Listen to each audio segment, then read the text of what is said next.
halkii ka sii waday shaqadiisii oo bilaabay habeennimadii xalay dadkuna siyaabo kala duwan ayay u weydiinayeen talooyinka uu siinayo mid ka mid ah dhalinyarada kuyuuga ugu jiray talooyinkan uu bixinayo ninkan dhalinyarada ah ayaa dareenkiisa sidan ku cabiray runtii waxaad moodaa dhaqan ahaan inay inagu yar cusub tahay qof tala iibinaya marka la eego wadanka iyo geyiga laakiin guud ahaan caalamka wax macruuf ah oo business consultants waa wax laga shaqaystaba adigu talooyinka ma ka iibsad imigan kuyuuga ku jira anagu qolooyinkan imika iibsanayaan ku jiraayo dadkii baa iga horboobaya runtii wax aad iyo aad u xiiso badan weeyaan saan arkayna reactionkan ka arkayo waraaqaha dadku dee sidii u akhriyeen baa arkayo wax fiican feedback fiican baa ka soo noqday intaasi kadib mawlid ayaan kala sheekaystay sababta ku dhalisay fikirkani iyo qorshihiisa kan xiga waxa uu yidhi anigu imika laba buug baan qoray oo mid waxa la yiraahdaa fahamka nolosha midna sheekadii shameeliyo labada buug waxay xogo badan oo ku jira ayaan jeclaystay maadaama imika daabicistooda ayna ii suurtoobin in aan tala ahaan ku bixiyo marka si alaam sal ala maxamed barnaamijkii aan ugu tala galay tala bixintana uu suuqa u galo information badan ayagoo dadku maskaxdoodii ka hayaan ay hadhow buugtii soo baxaan waana barnaamij dee ma garanaysa aanan hore loo arago alaam sal ala maxamed dalkaysaga cusub marka aad baan ugu kalsoonahay inuu barnaamijkaasi hirgeli doono meel la gaari doono shay walbaan wuxuu ka bilaabmaa in allah masala ala maxamed 0 ayuu ka soo bilaabmaa ilaa aad ka gaarayso halka ugu sarreysa maanta waa loox laakiin maybe haddii aan sii wado inuu noqon doono meel xafiisya leh oo allah masala ala maxamed laga heli karo informationka saxda ah ee allah masala ala maxamed dadku ay u baahan yihiin marku laba midun weeyaan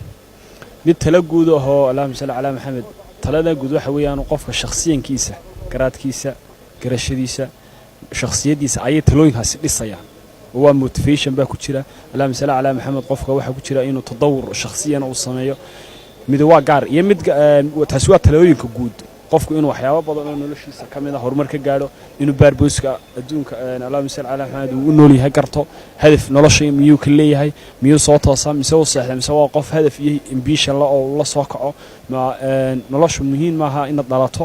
oo haddana dharaar halkan joogto kadibna aad dhimato waxa muhiim ah markaad dhalato inaad nolosha hadaf iyo ambition aad ka yeelato kadibna aad ka tagto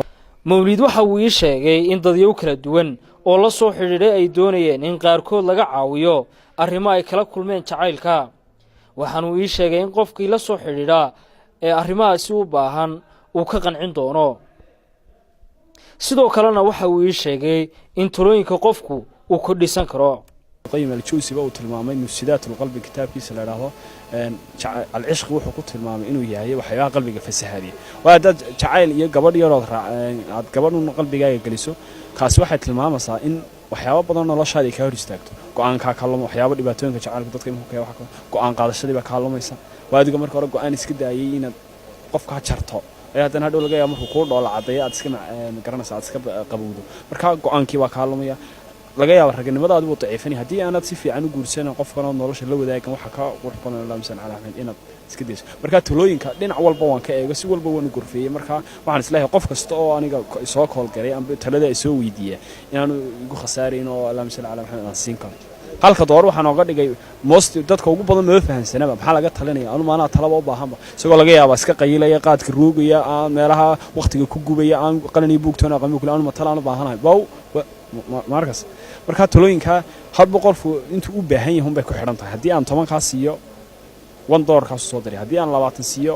wuxuu soo diray $2 wiilkan dhalinyarada ah ayaa isagu leeyimi farsamo cusub oo ku ganacsan karo ama uu shaqo abuur ku samaysan karo waa Idris Bershiya telefishinka Universal magaalada Hargeysa